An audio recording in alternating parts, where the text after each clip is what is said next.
Chair thanks the gentleman. The chair now recognizes Representative Figures. Thank you, Mr. Chair, and thank you, Mr. Richardson, for being here with us today. I represent the 2nd Congressional District of Alabama, which begins in Mobile.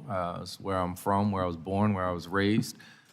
And with the exception of probably Congressman Ezell, I don't know, from Mississippi, I don't know that there's another member on this committee that's actually been through more FEMA-responded disasters from hurricanes throughout the entirety of my life. So it's important to me that FEMA is ready, is prepared, because it's not a matter of if we get hit by a hurricane, it's a matter of when we get hit and how severe the damage will be and what FEMA's role will have to be in responding to that. We are approaching the 20-year anniversary of Katrina, and a lot of focus on Katrina is on New Orleans, but there was an entire realm of the east side of that storm that decimated parts of Mississippi and Alabama as well. And so this is a time where people are focused on some negative history as it relates to FEMA and FEMA's response.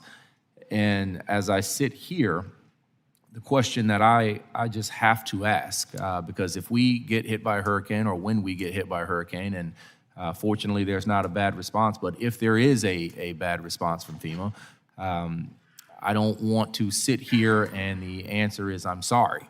I don't want you to be sorry. I want you to be careful. I want you to be prepared. I want you to be ready. So in light of what just happened in Texas, where a family of 5 from Mobile, a grandfather, a grandmother, their son, his wife, and their 5-year-old daughter were camping there in the hill country, and all of them, with the exception of their son, died. And so this is something that is resonating in my district right now. And I'm in no way insinuating that was FEMA's fault, but what lessons have you learned in the response to Texas that you will apply going forward, particularly through this hurricane season?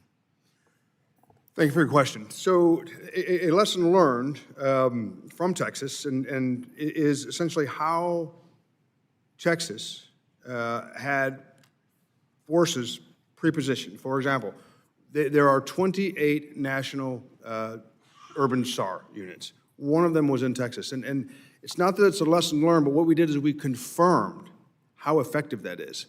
And under Secretary Noem's leadership, we also confirmed how effective it was for the Emergency Operations Center in Texas to be able to communicate with CBP as well as Coast Guard. So all those DHS assets were already there. So pre-positioning is something that we've confirmed is a solid practice. And I think one of my lessons learned, and I think this is an important one, obviously communication. NIMKID and I were in communication. I was in communication with Secretary Noem, coordination, pre-positioning, planning. But the lesson that I particularly learned was personal relationships. I had come to know the emergency manager in Texas, NIMKID, and it helped a lot. From the second I heard about the disaster, Well, I don't want to cut you off, but I want to preserve my time. But is there anything you think FEMA did wrong in its response to the Texas floods that we can rectify and do differently next time? I can't see anything that we did wrong, and I think the President and the Secretary have acknowledged that, and so is Governor Abbott, by saying how well we did. So what we would like to do is we would like to take the strengths that we did in Texas, and we were going to share them with other states, and we'll work on them in tabletop exercise to make sure that they can do it as well as Texas. Is it your testimony here today that FEMA's response to the Texas flooding was a perfect game? It was perfect.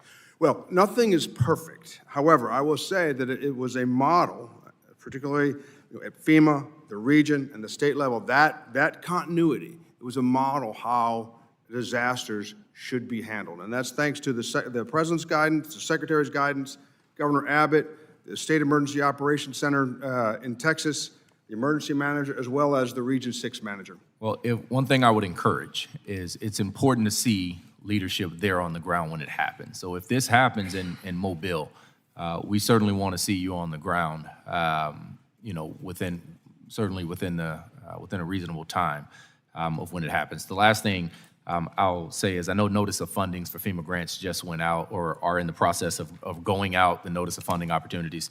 But they're 68 days late. And so my concern is making sure that you guys have the resources and the commitment to actually review the incoming applications in a manner where we will not end up in an excessively delayed state when it comes time to actually awarding the funding opportunities. And with that, I yield back. Thank you, Mr. Richardson. Chair,